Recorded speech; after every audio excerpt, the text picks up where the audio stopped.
That is so good. Hey, welcome back to Positively American. And today we're going to be talking about Chainsaw safety. Yeah, a lot of limbs have come down from the storm. Dean's been along the road driving truck and everything and noticed a bunch of trees down. It's pretty crazy. It is. A lot of people heading out to hire chainsaws as well, so it's good that they know what to do. Yeah, and so it may be your first chainsaw, maybe you're renting a chainsaw, which I've heard people of doing. We're just going to do a quick little info type deal, and maybe something possibly you can do with your tree instead of cutting it up for firewood. So I guess we'll head out there, and we shouldn't be holding beers while we're doing this. Well, now we want to make it clear that like the beers, we're actually shooting this after we went out and worked with the chainsaws. So basically, don't drink and run your chainsaw, but we spent a good day out in the field. Hopefully you can learn something from it. Maybe there's something we'd missed. We'd love to hear from you. Comment down below, subscribe.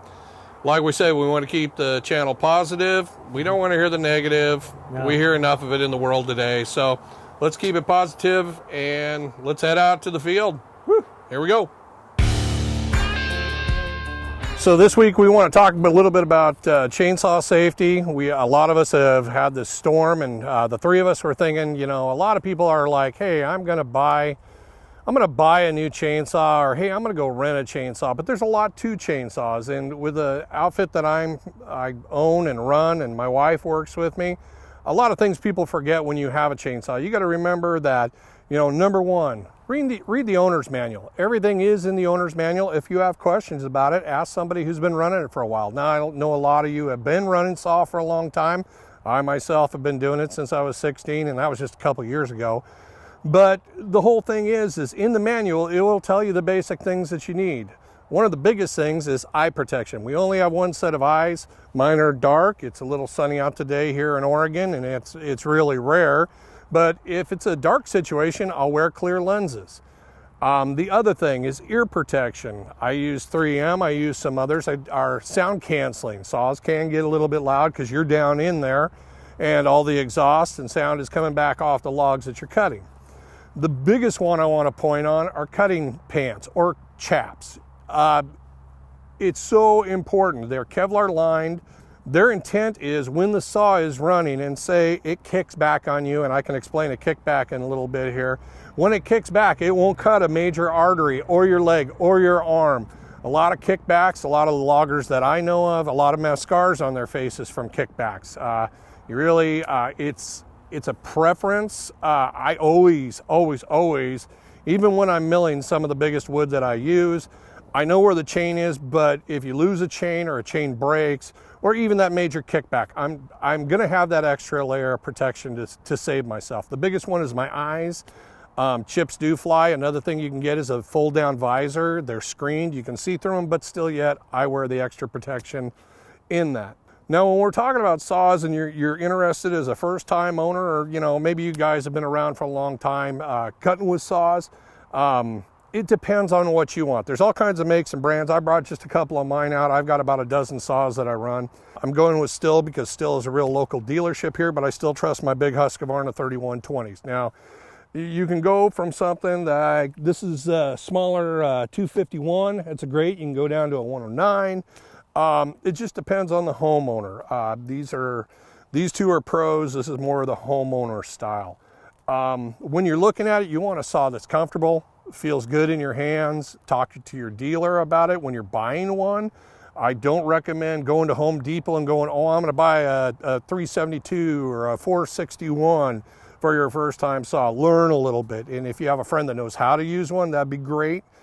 Also, bar length. The smaller one's great for doing limbs and everything like that, but if you have some of the trees like, you know, anything 24 inches or a little bit bigger, I prefer a longer bar. The reason by that is because of kickback, and it helps on my back too. I'm not leaning over the whole time, and I mean, these saws do weigh a lot. The longer bar, I prefer the longer bar. My face isn't down in it, so if a kickback does occur, and that's one of the things it'll show you in the manual is where a kickback is. Now, a kickback, if you really think about it, your cutting surface is down here, down on the bottom. Anywhere past this point and up, you better know what you're doing because this can roll up and that's where your kickback comes. one of the other things is you don't need to bury the dogs into the log that you're cutting on with a longer bar. You can extend it out and pull it down. Now, when you're doing a log pile like we've been cutting firewood here, you know, you really want to watch where you're cutting into, your first log, your second log, whatever's behind it. Make sure you have a flat, even surface. You're not stumbling over this little pile here to cut more if you're standing on other logs. Shoes is another big one. Make sure you've got really good grip, really good traction on your soles. You don't want something flat and slippery, because if you slip and the saw comes back, who knows where it might hit you. Okay, so you have a tree down in your yard. So there's other ways you can look at it instead of just firewood that's, you know, sitting here. This has been sitting out for a season. It's wet, it's gonna dry, we're gonna split it. I've got the property, I got the location. So if you're in town, it's a little bit more difficult to handle some of this bigger stuff. And that's where you call in your arborists, you call in other people to help you out. Now, one of the other ideas, and the company that we own, we go out and mill our own lumber. We go out and mill and build with it. We build beautiful tables, furniture, we're in art galleries. We do a lot of work with wood. And one of the things you can consider is hiring a mobile mill. Now you think to yourself, oh God, a mobile mill and yada, yada, yada. There's a lot to it. So number one is you got to really consider what you're going to do with that wood in your yard. You got a huge tree down in your yard. What are you going to do? So the average for an arborist is $100 per hour. 3 guys, that's $300 an hour working. A mobile mill usually charges anywhere from $65 to $85. So with that, if you're going to have lumber done, you got to think about his hourly time. If there's any metal in the trees, you're going to be paying for a new blade. You know, blades are anywhere from $18 to $20. It depends on your local miller too. You got to talk to them and figure out what they charge, how they operate. But for around this area, this is kind of an average that I'm giving you. Now, you also have to consider you have to dry that wood. And the old rule of thumb is for every inch, it's a year of air drying. Now, if you're going to do kiln drying, that's a little bit more expensive. You have to decide on what you want to do with that. But air drying, a lot of woodworkers prefer air dry. So with a mobile sawmill, guys, you can talk to them. You have to have the place to store it. Now, when you're storing wood, one of the biggest things is the species. Some species are more difficult to work with. Cherry is one of them. Cherry likes to bend and twist. But there's a certain way you can cut it, and it alleviates a lot of that problem. Fir's a great wood. I mean, we use everything. We've built buildings out here. We've built what we consider the drinking fort, where we can sit inside during the winter, stay warm, and have a couple cocktails in there. There's a satisfaction about it too. You know, it's your time, your money, your everything, but the pride that goes along with building your own project from your own tree. And a lot of people remember these trees. A lot of people, and where I go get my trees, it's I work with a lot of arborists. They call me up and say, hey, this tree's gone. And every time we go to talk to these people, there's a story about that tree. Oh, we had a swing on it. I remember when the kids were little, they used to climb it. There's all kinds of stories, wedding photos by it. It was always something about that tree. So to me, I take it personally. I enjoy working with wood. It's expensive to buy the wood.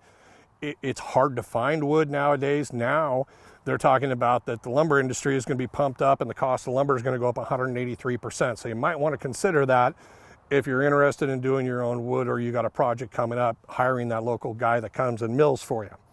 When you store your wood, you have to have airflow. You don't want it exposed out in the sunlight all the time. You don't want it wet, and you use stickers. Now, it's usually a 1 inch by 3/4 inch in between each piece, 12 inches to 24 inches on center, depending on the length and size of your wood. You want good airflow with it. Now, bugs. Bugs is another thing. If you have a really buggy piece of wood, you might want to consider getting a kiln and hiring somebody to do that kiln work.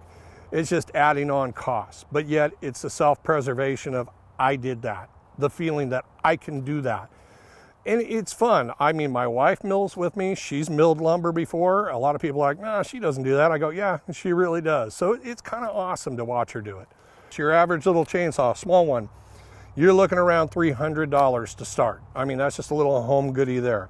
Then you step up to the 461. The 461 was around $1,200. My bigger Husqvarna with bar, everything like that, was around $2,000. So I have a lot invested in my saws. I take care of my saws, but that doesn't include the mill that goes with it. Granberg offers a mill. Now, depending on your bar length, what you're going to cut, prices go up. So here's another one. So for my band mill, I'm just kind of kicking these numbers around. My band mill, brand new, and I bought it used, would be around $7,000. A lot of people don't have $7,000 to kick around. Maybe it's that one-time investment that you cut your own tree or have somebody cut your own tree. But I look at the cost savings in the long run. I look at the fuel. I look at the saw. I look at the time. I look at everything I have to do to produce lumber for myself. Okay, to summarize up here, I know I'm kind of long-winded and everything like that. It's your own investment, what you want to do. All we're trying to provide is some safety tips to remember, like the cutting chaps, the glasses, the headphones, all that stuff. What type of saw you want to get. Go to your local dealer. Now, if you want to mill your own wood, I suggest looking at a lot of videos, asking. Granberg, you can always call them up and ask them and talk to them. There's different ways you can cut the wood. There's flat cut, and then there's quarter sawn. There's just a lot of things to look up and see, and I can't cover it all just in this little short thing. So I just want to make sure that everybody's thinking about safety, even if you've been cutting a long time. Just review yourself every now and then. You know, are my chains sharp? What's my cutting area like? What, you know, just the whole rundown for yourself. So just wanted to summarize it, kind of share it with you. And I got a lot of cutting to do. As you can see, this is nothing off camera. There's a bunch I have to do. So back to you guys. Thank you. Stay positive, America. Hey, welcome back. We've been out in the field using the chainsaw. We learned a lot. Yes. I'm just joking about my finger. Never take chainsaw advice from a guy named One Arm John. That's right. That's right. I got both. I got all my digits. I hope you learned something today. There's a lot of things. I mean, we can go on. And in the series that we're doing, we're going to focus more on a little bit more always the safety. Some other things you can do with wood, what I do with the wood that I mill and slab. So I hope you guys learned a little something today. We'll get more into the technical, show my setups. Hey, maybe my setups might inspire you.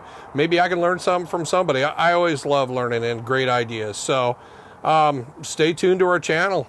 Yeah, and also in the show notes, somewhere in the description of wherever you're watching this, we'll have a little link to a little documentary that we made about John and his woodworking. It's pretty cool. So Yeah, it's very good. check it out. So We'll have to see you next time, right? see you next time. Yeah, we're going to sit here and enjoy our evening. Cheers to you, America. Bye-bye. Bye-bye. Hey.